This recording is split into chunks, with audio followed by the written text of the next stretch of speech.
In this video tutorial I will show you how to find Instagram Reel templates quickly and easily. I'll show you two different ways on how you can find these templates. The first method is through Instagram app. So open the Instagram app. If I go through the Reels section, you can see a Use Template button. And if you want to use that specific template, click on that button.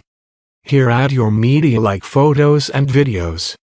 But if you don't see the Use Template button anywhere, then you want to open your Instagram Reel camera.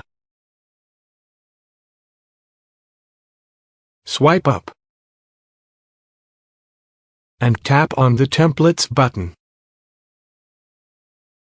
Then here you can select the template you want to use. Here are a limited number of templates. The best way to find Reels is to use the Canva app. Install from the App Store or Google Play Store and open it. It is completely free to use it. So here search Instagram templates.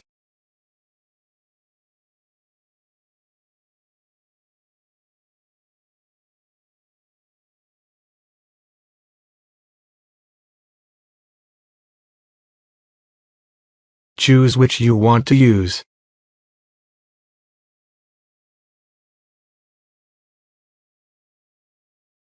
Then you can modify and add your photos and videos here, and you can post it to Instagram Reels.